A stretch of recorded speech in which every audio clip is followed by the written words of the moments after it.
काटोलमध्ये खासदार संजय राऊत यांची विशेष बैठक. रामाच्या सुरक्षेसाठी आंदोलन. भाजपावर संजय राऊत यांचा थेट हल्ला. अखेर 18 जुलैच्या रामरक्षा आंदोलन काय होणार हा विशेष रिपोर्ट. काटोल नरखेड विधानसभा क्षेत्राच्या आपण दौऱ्यावर आहे, काय सांगू शकता?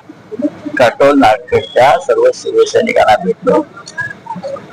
आपण उत्साह पाहता.